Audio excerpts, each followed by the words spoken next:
Alright guys, got something slightly different today. We've got 3 games that have been submitted by followers.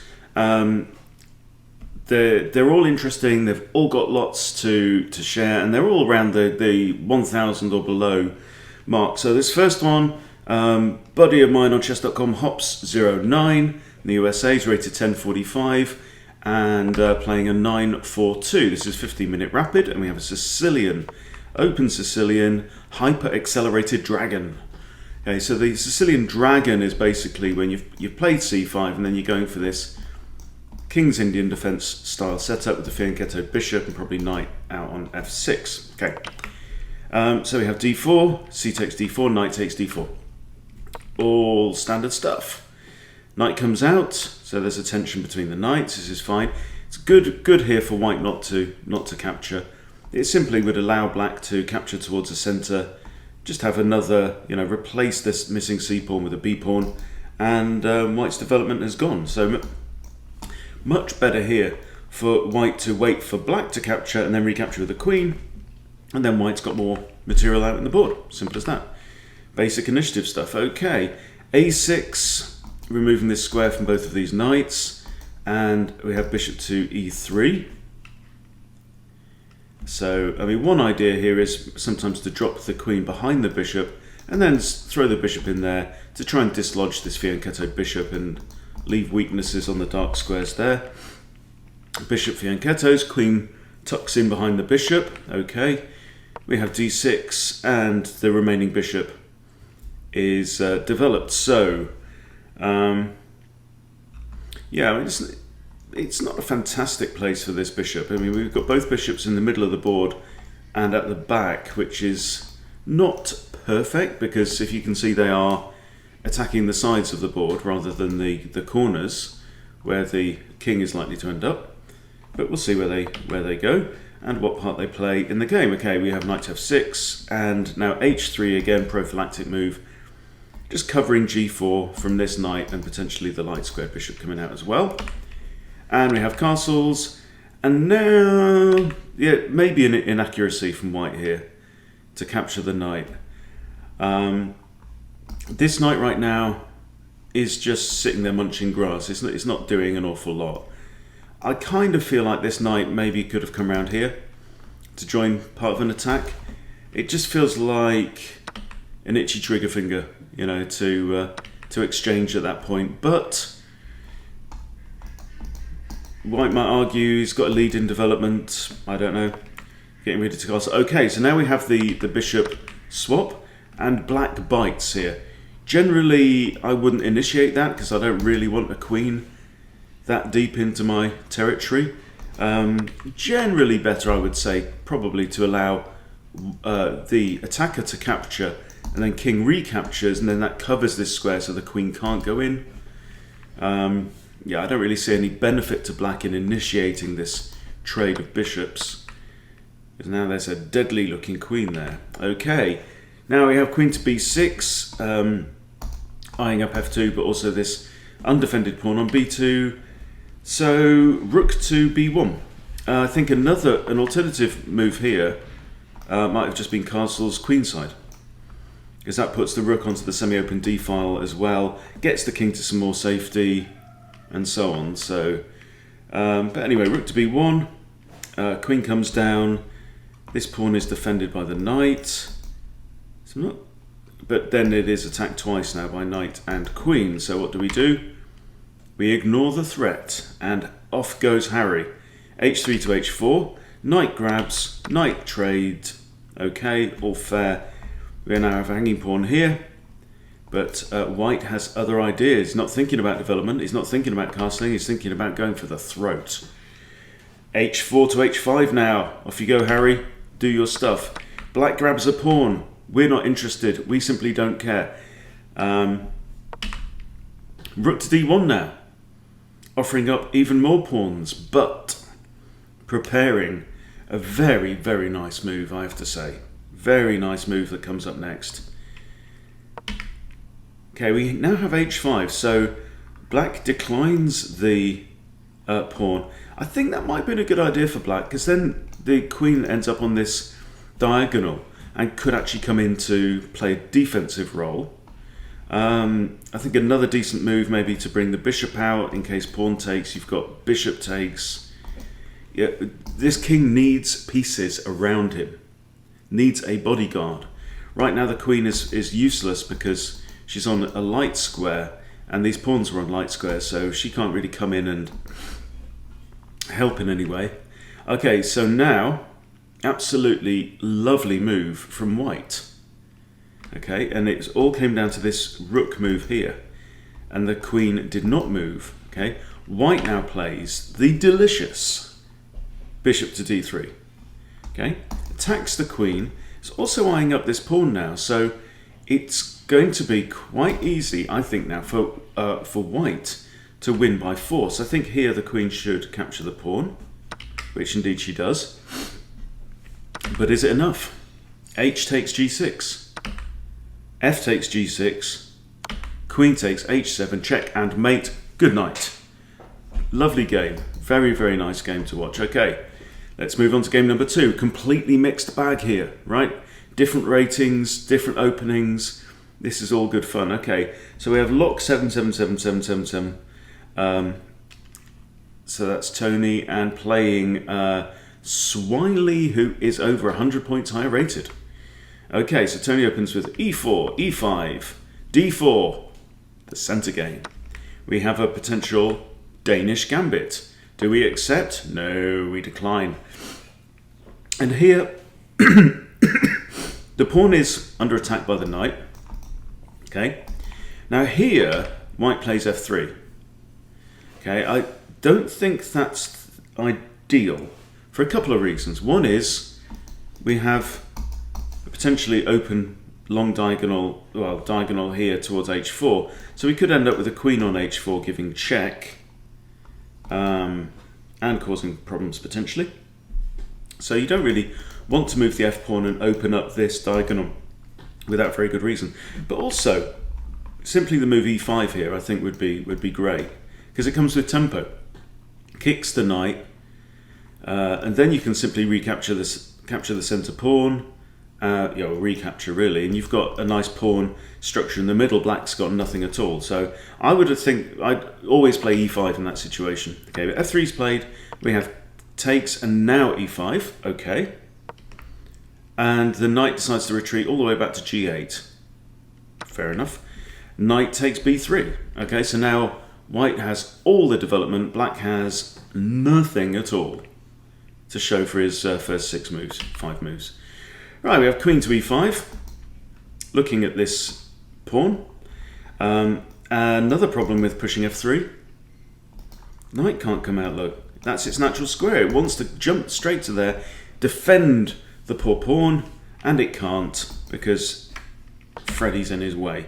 Okay, so Freddie now moves up to f4. Fair enough, okay. Does, of course, leave this open. And knight comes out now. Can't be captured because the pawn is actually pinned against the king. That's fine. So, I mean, just breaking the pin through multiple ways. Queen e2, be perfectly all right there. Even bishop e2, knight e2 is possible. And then that means that this knight is now on prise and would have to move again. But knight to f3, solid move. c6 is played. Now the bishop blocks the pin. So now this knight is actually on prise. And black doesn't notice. So do we take the knight? No. Why do we take the knight? Look, there's no pin anymore. a3. That's not. Now the knight moves away to safety. Okay. We have knight g5. Cool. This is starting to look a little bit ropey now. But the knight, of course, has moved. With this actually comes with a discovered attack by the bishop, backed up with a queen. Right. So do we take the knight now? Yes. Well done. We took the knight. Good. Okay. Bishop attacks knight. Knight comes back in. Nice square for the knight. It's defended by its buddy there. It's attacking the queen. And it's exerting a lot of influence over all these dark squares around the board. Look at that. Nice place for the knight to go. I would bet that knight does a good job going forward. Okay, knight now comes back to f2. Okay, I'm not sure of the rationale behind that. I mean, potentially it's allowing white to castle, because with that knight there, white can't castle and put the king there because it'd be going straight to check. However, I'm not sure I would want to, even after the knight's here, I don't think I would want to put my king there and automatically pin my own knight. Yeah, I'm not sure about that. So anyway, bishop a6. Now the first thing that jumps out to me would be to play b4 here. Just stop this pawn moving and make that bishop look dumb. White plays queen to f3. Kind of nice centralized, defending that pawn, defending a bunch of stuff. Black castles, white castles. Okay, I've been wanting to move my king to h1 quite quickly, I think. Pawn to c5. Undefends this square, which looks like a very nice square for Mr. Knight, with a fork on queen and bishop. And it's not a brilliant bishop, but let's see what happens. Okay, we don't play that move. Bishop to e3. Okay, now pins this pawn. Rook across. a4 now.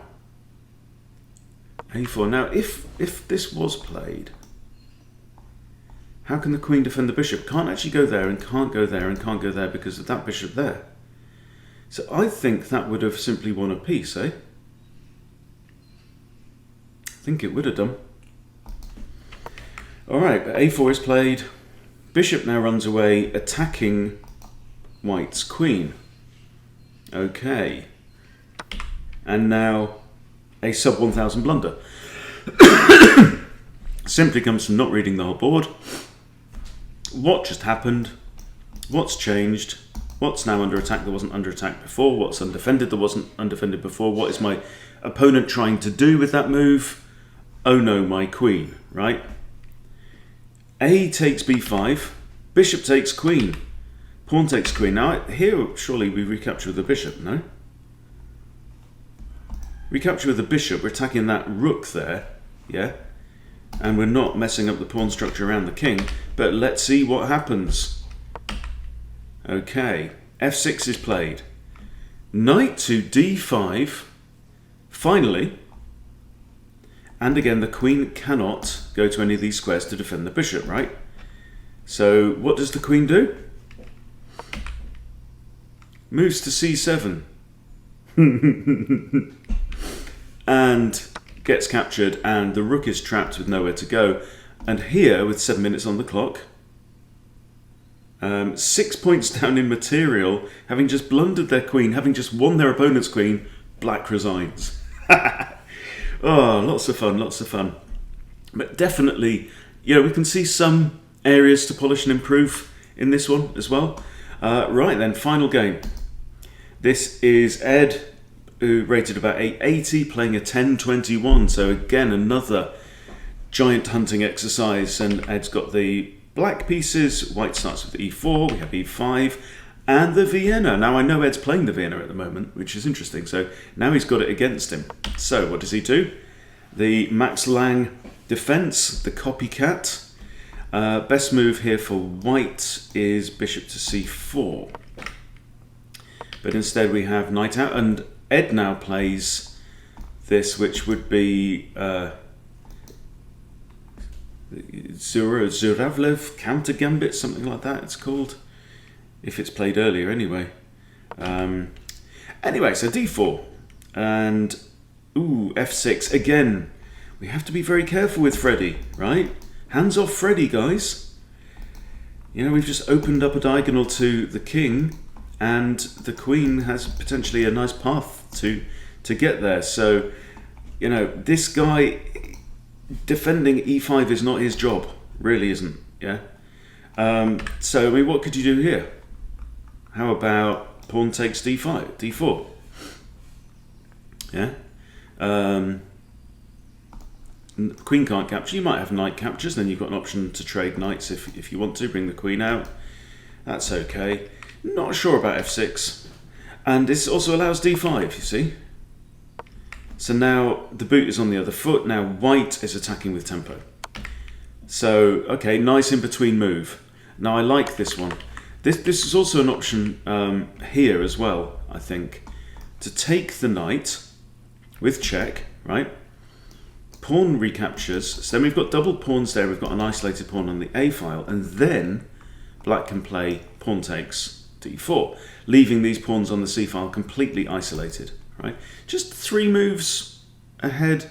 Not difficult to work out at this point in the game. There's not too many moving parts. That would have been definitely a way to go and really bugger up white's pawn structure there. Takes, then optionally even bring the queen out if you wanted to. This way round, okay, let's see what happens. So we have double pawns here. Now if we can get rid of the d pawn ever, these will be isolated for the rest of the game, along with the a pawn. But knight now is forced to retreat to e7. We have bishop coming out, kind of attacking the knight. With a board like this, I don't know, it's kind of equal, isn't it? We've got 2 locked off pawns on the e file, so we've only got 1 locked file, right? These pawns aren't terribly mobile. I don't know, is it a bishop's game, is it a knight's game? I'd say it's kind of balanced right now. So d6 defending the knight. This is okay. I mean, we've got now a kind of pyramid of pawns, and nice that the remaining light squared bishop has the freedom of the city, can move all around. This guy, however, faced with this pawn triangle is not going to have so much fun. So I'd say this bishop is now becoming a worse piece. So queen b1, kind of looking at this one, but it is defended. What do we do? Okay, push b6. Now it's no bad thing at this point in the game to stick all of your pawns on dark squares and make this guy just redundant, really. Just give him nothing. Okay, so now bishop comes out with check, bishop blocks. Okay, do we have a trade of light squared bishops? This is black's best bishop and white's best bishop, okay? Yes, we do. We have a trade. Okay. Now here, how do we read the game at this point in time? I'd say it's kind of equal, but I'd be very happy playing black at this point. One thing is, this bishop's crap, because it can't go anywhere. It's got literally like 3, 4... It's got some scope here, but it's not going to cause any mischief around there. You know, this pawn might come out. This is a very bad bishop, right? Neither side has castled yet, but white has these potentially isolated pawns on the c file, so I'd say it's kind of equal right now. Okay, we have white castles short and c5 now, really threatening to clog up this space. Now, if we can stop these pawns again, I think that would really be a good thing. Would mean putting the pawns on light squares, though. That's the only issue there. But again, this pawn now can't advance very far. So I think that's absolutely fine. I think you can almost let the pawns block themselves off now. We don't even need to take the initiative there. Now, knight to h4. All right, it's kind of coming in, but it can't really go there because we've got knight takes, pawn takes, queen takes, losing a pawn. And queen to g4. Okay, this is interesting. So we've got a fork here. We're attacking the knight, we're attacking the pawn. Can white save both? Well, here's an in-between check. Now, good point to pause. And at this point, so what black plays here is queen blocks. Oops. Queen blocks here, then we have a trade of queens and the king is forced to move, right? I would have been a fan of considering just moving the king, like king f7. Okay, because then that means that this attack is still on. I don't think the queen has... I mean, this pawn is a potential target. So we could have maybe seen the queen come in here. Can't go there because of the knight. Or even king d8 maybe then, to stop the queen coming here. In fact, the queen can't go there right now because the other queen would capture as well. So Yeah, I think king there or king there would have been fine. And then it's saying to white, ha, okay, I see your in-between spite check, and I raise you, you've still got a problem with 2 pieces under attack. Okay, but we have queen d7, trade off queens. Now, basically, when you're ahead in a game, in terms of not material, but you feel like you've got an advantage, I don't know if it makes sense to trade stuff off. Because what you've just done is you've removed some of your potential to attack and checkmate your opponent. You've also kind of simplified the game. And I've had plenty of games where I feel like I've got an advantage and maybe you've got a space advantage. When you've got a space advantage, you don't want to be swapping off material, right? It definitely benefits the guy who's being crushed to swap off material because that frees up squares and it frees up potential movement, okay? Likewise, when you've got a tactical advantage or positional advantage in the game, yeah, I don't think it really benefited black in any way to remove the queens off the board at that point in time. It's reduced his mobility, reduced his options, but we shall see. Okay, knight comes in now. I think trading knights here would actually be kind of okay. We'd double up the pawns, so that's what we see, and the other knight comes out. Okay, so now we have a hanging pawn, and this guy's just done nothing at all. Yeah, he's defended that, but yeah, this knight was actually forking 2 pawns, so we lose a pawn. Okay, white is now a pawn in front. And you can see how these 2 pawns are starting to look kind of worse. Okay, knight comes round to attack the pawn. Pawn pushes forward, and now I spy with my little eye something beginning with F. Fork on rook and bishop, and the bishop can defend the rook, but it's already defended by its friend. But nothing can defend the bishop. So what do we do? Okay, so what do you do? Do you give up a whole minor piece, or do you trade a rook for a knight? Right, white here decides to trade a rook for a knight. Knight takes, rook takes, and now I would 100% of the time I would choose black in this position. Okay, black has all 8 pawns. Okay, white's 1 pawn down. So we have potential passed pawns. I mean, this is all good. I mean, this guy's probably got prospects, and maybe I think all the pawns need to be pressing up now. And look, 7 of those pawns are on dark squares. So this guy has literally standing there with his thumb in his mouth. He's got nothing to do. What we need to be doing now is activating these rooks, pressing the pawns forward, probably up the king side. Try and expose this guy, cause trouble, and go on to win. Rook A to E8 is good. And now we have a counter attack. Now what I would do at this point is A5 and walk away and leave the queen side. Right? A5, great move, like it. Okay? Completely shuts off. All these pawns now are iced. There is nothing they can do. They are going to play no further part right now until things open up. Bishop comes there, completely useless. Pointless move. Bishop's got no prospects. Now this I think is an error on black's part. This side of the board is dead as a dodo. Okay? What I would do in this situation is just move my king across to defend this from potential attack from the rook, right? And then the action area is going to be this, right? These 4 pawns against those 3 pawns, and 2 rooks against a lowly king and 3 bodyguards. This was completely unnecessary, right? You don't want to be using your rook to defend that pawn. It's overkill, right? The king can do a perfectly good job and hold down the entire half of the board here and let the rooks support this pawn push together. White's only got 1 rook, okay, and a useless bishop, right? This should be black's game, okay. King F1, rook B7. But why? It's just, don't know, it's just reduced the rook's mobility now, and now it's only got 3 squares it can go to, whereas previously on the back rank it had the whole back rank, but okay. No, this is wrong. This is the wrong area, right? Look, here. You've got 3 pawns, you've got 2 of them looking at that square, right? This is not your pawn break. Okay, you push that, one of the pawns takes. Now what? All you can do then is just move your king and block off the pawns again, and then try and put these guys back to work and do something useful. This is not the area to be attacking.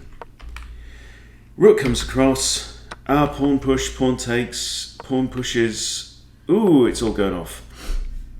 Okay, so potential for capture with discovered check there. But really, there was no reason whatsoever to open up this side of the board. Okay, king goes forwards, pawn goes forwards, good, with check. King moves back, pawn supports. You see how this bishop is just ridiculous. It's just a clown, isn't it? Okay, we have takes here. Yeah. I'd have maybe pushed g6 and allow that to take, but hey-ho. More swapping off of pawns. I would maybe have considered rook forwards here. So it's still defending this pawn and attacking that one. That just undefends the pawn, and the king says thank you very much. Now we have a check. King moves. Okay, so it's still defending this pawn here. Now we attacked that pawn. Now we have an potential issue of the rook coming down with check and also attacking this. But should the king move, that's a discovered defense as well by the other rook. So I don't think you have to react to this one. You can probably safely take the pawn. But you see, so if rook comes down, you just move, and then you're either trading rooks, which white does not want to do, or he has to disappear. So I think black could quite safely have grabbed the pawn at that point. But we have king e7. Means that the rook can still go to that square if it wants to here, because it's defended by pawn currently. Rook gives check, king moves back, rook comes down looking at that pawn. Okay, so we've just basically done a little waltz and rearranged the deck chairs. Okay, now we have another check, and that drops the pawn and attacks the bishop of uselessness. Bishop of uselessness moves with a skewer on the rook and also this pawn down here, you see. So I'm expecting rook takes c4 check, yes indeed. King moves. Okay, king retreats, and now that's a discovered defense of the pawn by the rook. That's something we spotted earlier. Rook takes pawn check. Yep. Rook blocks. This still ought to be black's game, but now we have a couple of threats. You know, we've got a couple of pawns that could be threats, right? We have a trade. Okay, should still absolutely be black's game here. But black now grabs the pawn. Yeah. Also notice now that the A pawn, its promotion square is a dark square. This is important, because should Andy go and decide to become a queen, then the bishop can literally just grab it, as long as the bishop is patrolling this long diagonal here. Okay, so we have rook up. Bishop here is now getting out of the way of this pawn, and suddenly black's grip on the game looks to be dwindling away. Okay, threat of queening. Okay, so we have a check, and now the rook comes to the g file, and this is good. And you see here, this promotion square is a light coloured square. What that means is that this bishop cannot protect that square. All right, the only piece that really can right now is the king, but the king can't advance. Also, notice that the king has blocked the bishop's protection of a1. So we have a pawn push by white, we have a pawn push by black. Whew, this is nervous stuff, guys. Right, what do you do? What do you do in this situation? Do you, for example, come here and prevent the queen? Or do you get the queen now with check? I think that's probably the way to go. I think the best move here would be pawn to a1 equals queen with check. Right now, this is important because now the king's got to move. Can't go there, can't go there. Okay, so the king's got to go to one of these 3 squares. And look, we now have a queen there, we have a rook there. So it should be possible, if the king goes to either of these 2 squares, for example, you've got queen b1, again with check, and then winning this danger pawn. Okay, got 8 minutes still on the clock.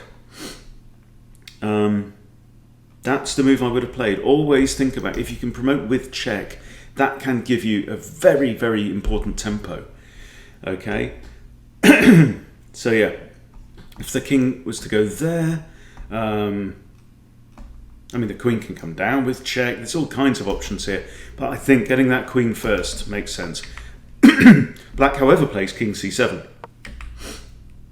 And now we have the king coming down. So this king is now wanting to get to a place where it can defend the g8 square and basically force Black's rook to sack itself. Okay, we have king takes b7.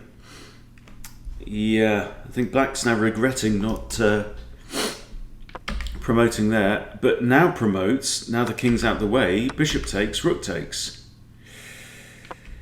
Okay, interesting times. Interesting times. We attack the queen. Queen moves. Rook c8. Okay, that was just a really bad move. Basically, it's forcing the trade-off. Now, king takes. And now what do we do? What do we do? It's just going to be a foot race, isn't it, to the line? The king cannot stop. This king is in the perfect place now to protect this pawn all the way there. It's got the red carpet rolled out, okay? But it's Black's move. Okay, so we have, I expect, a foot race of pawns, okay? Both promote. Ah, okay.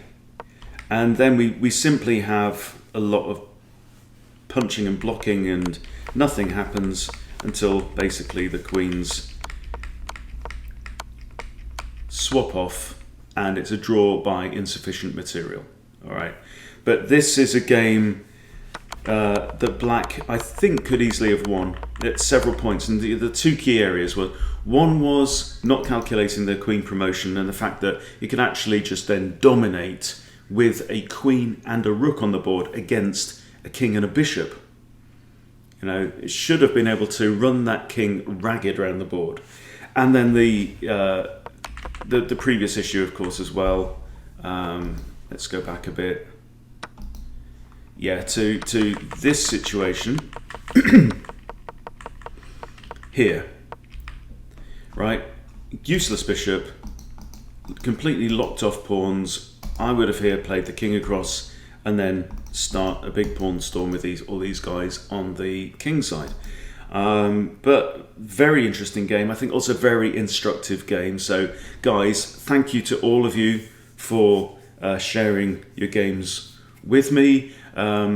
If you're around 1,800 to 1,000 like we've been seeing, I hope you've picked up some good tips from seeing these example games. Nice to mix things up a bit.